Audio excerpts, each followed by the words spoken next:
Hello, my name is Stacy Palazzolo, and I am the adult librarian at the Superior branch of the Ypsilanti District Library.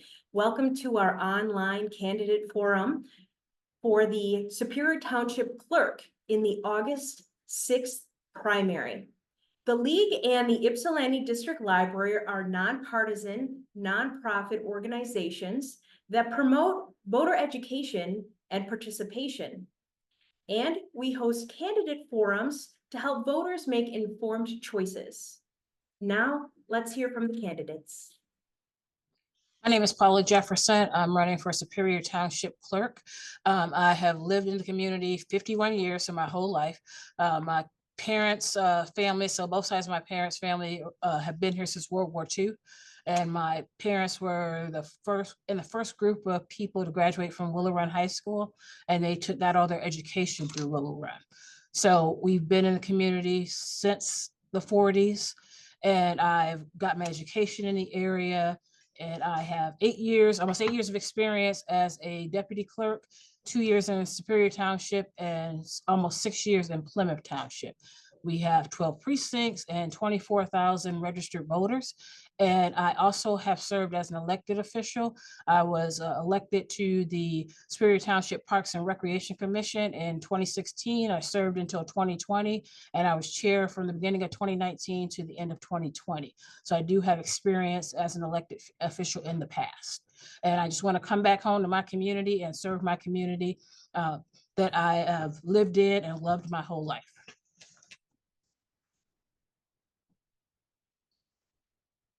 Thank you, Mr. Jefferson. Mr. Smith, would you make an opening statement, please? First, I want to thank you all for this opportunity. My name is Landis Smith. I have been a resident of the township. I bought my house in 2020, and I've been raising my family here. Right now, I currently serve as the deputy clerk for the township. I have my undergrad degree at Eastern Michigan University, and I was able to move on to get my master's degree in public administration. I within this township, we have 5 precincts, and we currently do have around 12,000 to 15,000 voters. It depends. But right now, working with the township, I have a relationship with the people. I have a relationship with the officials. I have a relationship with the those who are working here, those who vote here. But also, I think I have the necessary tools to be able to help us move forward financially, help us move forward in all the other aspects of what this township needs. Thank you, Mr. Smith. And I just want to say that my name is Donna Snyder. I'm the moderator this evening, and it's my honor to work with you, Democratic primary candidates running for Superior Charter Township Clerk. So let's begin with the questions. And we'll begin with Mr. Smith. What is the role of the township clerk in improving voter access and turnout? What specific actions would you take to reach eligible voters in Superior Township? Okay, that's wonderful. One, I think one of the keys would be voter information. The reality is we have so many people who don't even understand what their rights are, especially with the new implementation of early voting, the expanded rights as far as it goes to absentee voting. I think it's important for those who are within our township to know what their rights are. And I think one of the ways to do that is to be able to modernize how we move in our communication. Oftentimes people are missed because the reality is if you've worked within this township, you know the mail is not perfect. So we had to figure out ways to be able to communicate with our people in a way to where that they will understand. So I do plan to implement videos and technology to be able to reach the community, to be able to have sites that we actually have events at, to be able to raise voter education, because I think that's going to be the main key in raising participation. People oftentimes don't think that voting is important because people don't think that it has impact or has power. But I think it's important for us to understand that our value in how we can actually have our voice heard happens through the ballot box. And that's only going to happen through the education that comes on all levels, not just from advocates, and we love advocates, not just from neighbors, and we love our neighbors, but we need to have our officials be on one accord where we can say, hey, we want you to actually speak up and voice your opinions and thoughts in the manner of voting. Thank you, Mr. Smith. Ms. Jefferson, same question, please. Can you repeat the question so I'm clear on it? Yes. What is the role of the township clerk in improving voter access and turnout? What specific actions would you take to reach eligible voters in Superior Township? Okay, so kind of similar to what Landis said, communication. And when I was the deputy there, so presently there's a newsletter that goes out in the spring and fall. And I don't think that's too much time in between those newsletters to inform the voters. So while I was at Superior, I was developing a monthly newsletter, e-news. And it's kind of something we do. It's similar to what we do here at Plymouth. They get a monthly newsletter. So you can email, they can sign up for it. And we would email them with information for the whole township as well as elections once a month. So you don't have to wait for that spring or fall newsletter. And also, I know some other communities in Wayne County do kind of voter information. They can set up a booth at some of the events around their community. So that's something, you know, Superior Day just passed, and we have other events at the Dixboro Days. You can kind of set up a booth there and have people walk up to the table. The clerk or deputy or someone else in the office can be there with information to share with the people who visit. And it's not just our residents, other people come to that to Dixboro Days, so they also could get some information to learn about voting. Thank you, Ms. Jefferson. And I'm going to give the next question to you for the starting one. So, Ms. Jefferson, the township has a multi-million-dollar annual budget. What experience or education prepares you to oversee township finances of this magnitude? Well, I have worked with the budget, not on that grand scale, but as a chair on the Parks Commission, we had our portion of the budget. So I've had to review budgets in the past.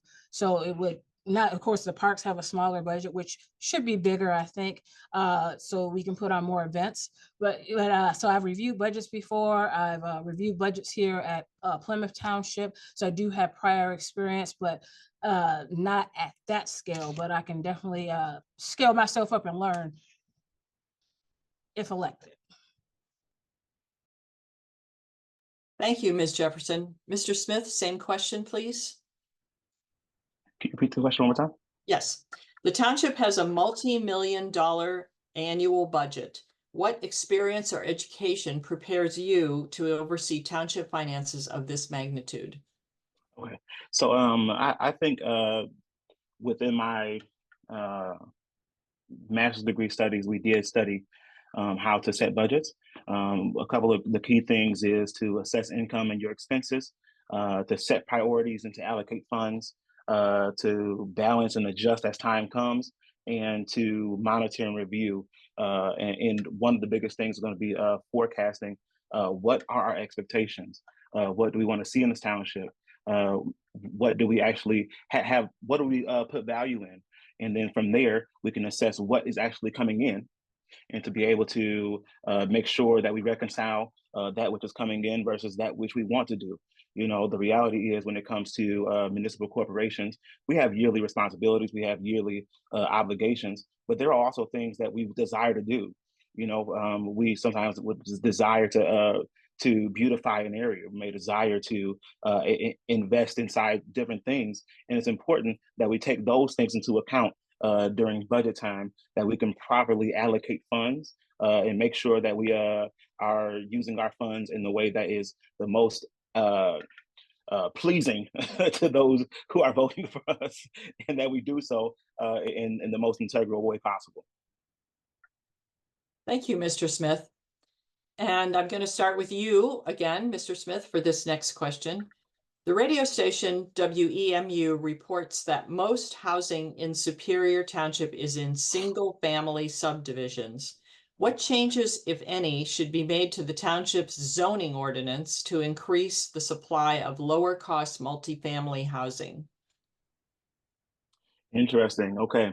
So as far as the zoning ordinance, we did just implement our new master plan, and with that, we have Carlisle Wortman actually working on creating our new zoning ordinance. And I think it's going to be important that we have one that is the most amicable to our people and the most amicable to progress. The reality is we need. Now, I'm gonna say this no matter where I go. We need more affordable housing, and having affordable housing would be to make sure that our zoning permits it.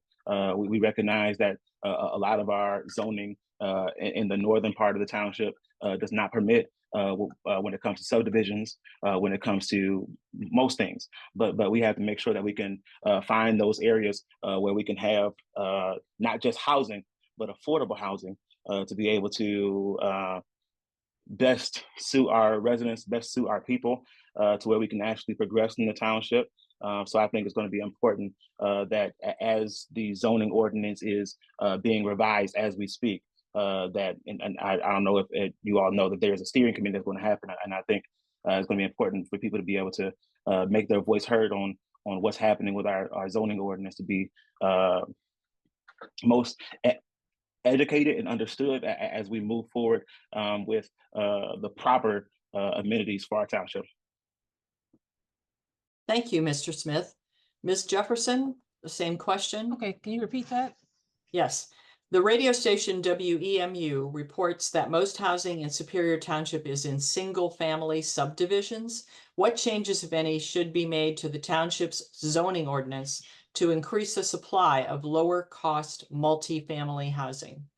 Okay, then I would have to kind of see what the current ordinance says to see why it was written that way. I kind of saw a piece not that long ago that single-family household communities were zoned that way to keep out certain groups of people, certain minority groups of people. So I would like to look at our current Superior Township's current zoning to see where that can be adjusted, where we can kind of place multifamily homes in the area. I know we've had issues in Plymouth Township with them wanting to build that and the residents pushing back.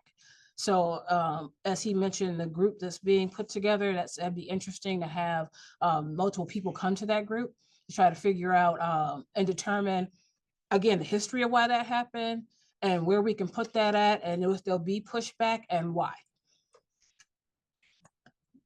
Thank you, Ms. Jefferson. And this next question is for you to start. So, Ms. Jefferson, do you see injustices or inequities in the township? And if so, how would you address them? Yeah, absolutely. I see a lot of injustices. Kind of piggybacking on that, the people of color in the community only live in certain areas. There's very few of us in the Dixboro area. We are highly concentrated in like one area of the community. And as I've said for a long time, after the war, the community kind of transitioned from a community that serviced people who worked in the bomber plants and their families to now we're kind of a bedroom community. So we don't have a lot of stores for people to go to. I usually spend my consumer dollars in Canton or Ypsi Township. We don't have a grocery store in this area. So it's hard for people. People can't just go around the corner for some milk. And we used to have a party store on Stanford and MacArthur by the fire station that's I think it burned down and now it's been torn down. And even when people shop there, it was at exorbitant prices. And so if you are a low income person, it's kind of hard to get groceries at a place that's kind of gouging. And then we don't really have, when I worked as a deputy, it was the first time I actually worked in my community. I've always worked in either Ann Arbor, now I'm in Plymouth Township, so we don't have a lot of decent jobs to pay a living wage, and we don't have places for people to spend that money in our community. Thank you, Ms. Jefferson. Mr. Smith, same question. Do you No see problem. injustices or inequities in the township? And if so, how would you address them? Yes, I think the unfortunate reality is it's a yes. I think one of the keys is going to be to first make sure that we look at fair disbursement of funds, recognizing that we need to make sure that the money that is going into the township through taxes, through fees, that this is fairly distributed through to programs that are throughout the township. We have to make sure that those are that our residents on all levels, that our residents in all areas is being treated fairly. Another thing that I desire to do is to potentially implement when we have public hearings, when we have special meetings, to potentially utilize different spaces further south in the township to be able to have more people come in from different communities to be able to hear what they have to say. You know, the reality is, as much as the town hall is right now the focal point, is very north in the township, and we have to be able to have the voices of all of our communities heard. So I was considering potentially utilizing the new community center that's going to be built in the next few years. Potentially talking to the library about utilizing space there to be able to make sure that we can have our community heard. I think that's one of the biggest things, making sure that everybody has a voice. Thank you, Mr. Smith. And this next question is for you. What do you understand to be the legal duties of a township clerk, and what are your qualifications to perform those duties? No problem. So one of the chief legal duties, as we all understand, the clerk is the chief election administrator of a municipality. So this would be the person that actually administrates the elections. So as far as maintaining voter files, as far as administrating the actual election day, making sure those those residents within our township are all given their right to vote. But on the outside of that, because we recognize that that's not the only thing that we do, we also work in setting the budget. We are a voice on our board, which means that we also have the ability to vote on that which we believe is important to the township. So we vote on budget. We vote on projects like the coming gardens, like the coming community center. We have a vote in all these things.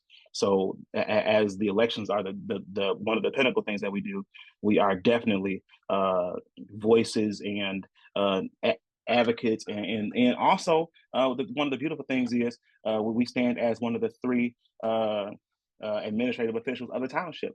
So we also are those who are over the employees. We have to make sure that we're fostering a healthy and safe work environment. There have been things that have happened in the past that have made that not true. So we want to make sure that we are fostering a healthy, safe space for those of our employees to be able to work effectively. Because the reality is, it is the employees that work with the people. And if we do not treat our employees right, oftentimes that reverberates to the people. Thank you, Mr. Smith. Ms. Jefferson, same question. Would you mind repeating it? Certainly. What do you, excuse me, what do you understand to be the legal duties of a township clerk, and what are your qualifications to perform those duties? As Landis said, one of our main duties is administering elections, but also in municipalities, most municipalities, or all of them, the clerk's office is the chief records keeper. So that is elections and records keeping. So any FOIAs go through the clerk's office. And so we have legal responsibilities to follow the FOIA law. So even if we have to involve other departments, the FOIA is submitted to the clerk's office, and then you reach out to the other departments to get the records. You compile the records. You may have your lawyer vet the records to make sure nothing goes out to a requester that wasn't in the scope of their request. And then the clerk's office submits that FOIA. And those are the main legal requirements of a clerk. Thank you, Ms. Jefferson. And you mentioned election. Do you believe Michigan's elections are fair and reliable, and were past elections results accurate? Absolutely. And coming from Plymouth Township, we were a target of certain groups here, you know, especially in 2020. Our elections were fair. We got our numbers balanced, but we had groups who were angry that Joe Biden prevailed. And so we had like the Colbeck group asking to look at our election equipment, which is not permissible. So we had to deny that request, because as soon as you let an outside group look at that equipment, it voids the warranty and you have to buy all new equipment.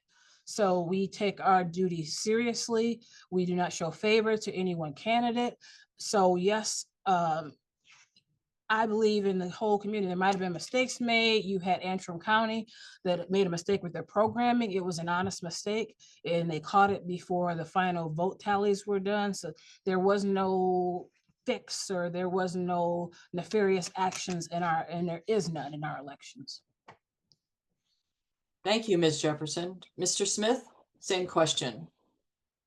Do you believe Michigan's elections are fair and reliable, and were past election results accurate? Yes, resounding yes. I do believe that our elections are fair and accurate. Me and Paula both have the opportunity to be able to see the inside of this, and we see the work that goes into it, and knowing the work that goes into it, knowing the day to day, the balancing that we do daily to make sure that ballots out match ballots in, ballots in match names on our rolls, that our rolls are being properly updated as we are now connected with the Secretary of State. So if someone even passes, it automatically gets expelled from our rolls, from those who move, those who surrender their license. We definitely do the necessary work to have safe and fair elections. And the reality is that people have that feeling oftentimes because of the results. And, you know, as election administrators, we are not arbiters of results. We just make sure that everyone's vote is counted. So regardless of the outcome at the end, we have to make sure that everyone's vote is counted. Thank you, Mr. Smith. And now we'll have the final question. Mr. Smith, you can start. MLive reports that the Superior Township Board recently voted to increase the compensation the township pays to board members. Should the salaries of elected township officials instead be set by a committee of township residents subject to board approval, as occurs elsewhere in Washtenaw County? So I do think that it's always necessary to have more thoughts and opinions within this realm and within the decision making. I do, and I have seen other municipalities utilize committees to be able to understand and set salaries. So yes, I wouldn't mind the idea of committees being involved and making sure that they have commensurate municipalities with commensurate activity to be able to understand what is a fair rate, to be able to make sure that people aren't shying away from doing this work, all because it's not going to be something that they can be able to be satisfied with. The reality is we need more people in this work. The reality is we need more people to be interested in politics, to be interested in community work, community development. And oftentimes that's only going to happen when you make sure that it is often fairly taken care of. And that's my heart on it. Thank you, Mr. Smith. Ms. Jefferson, would you like me to read it again? Yes. MLive reports that the Superior Township Board recently voted to increase the compensation the township pays to board members. Should the salaries of elected township officials instead be set by a committee of township residents subject to board disapproval, as occurs elsewhere in Washtenaw County? Yeah, I don't see that as an issue for the most part, as long as they're being fair and comparing surrounding communities of the same size and what their compensation is. And I think presently with the elections officials, with the increase in duties and the longer hours we're spending, just to make sure that's a fair salary for the time that's sacrificed for this. Because now with 9 days of early voting, and like we ran an early voting center, we usually have to do a Saturday before the elections. We had to do 2 weekends. So those are 2 weekends that are given up. And then you're here long hours. And just this past time with early voting being new for most of the state, they really didn't give us any guidance on what they needed to send to the board of canvasser in the county. So we were here until 4 a.m. So just to make sure that type of compensation, if it's set by a board, is fair to the people who have to sacrifice time to make sure we have great elections. And yeah, I don't see a problem with it as long as it's fair and they've compared neighboring communities to make sure it's fair for the size of the community and the work put in. Thank you, Ms. Jefferson. And now it's time for closing statements, and we'll begin with Ms. Jefferson. All right, thank you for your time, and thank you everyone for the questions. And I really hope that you give me the opportunity to serve my community, because I have a lot of great ideas to bring to the community and a lot of ingenious ideas I want to institute. And I actually want to do some things that I think Washtenaw County doesn't do. We train our inspectors ourselves in Wayne County, at least at Plymouth Township, and I'd like to bring that to Superior Township to kind of bring our inspectors up to the latest, greatest data information, so they can serve our community best and have efficient elections. And then outside of election season, I'd like to serve them in other ways to make sure everybody's life is enriched in the community. Thank you. Thank you, Ms. Jefferson. Mr. Smith, your closing statement, please.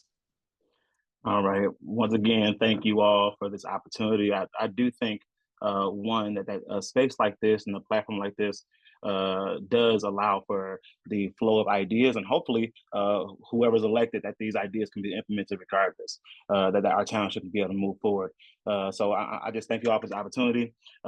If I am elected, I will make sure that this township has the opportunity to be able to move forward, to move higher. I think with not only experience, but with the education, I think I can be able to bring that which I learn and understand about budget keeping, about forecasting, about understanding what is necessary and needed for as far as the finances of the township.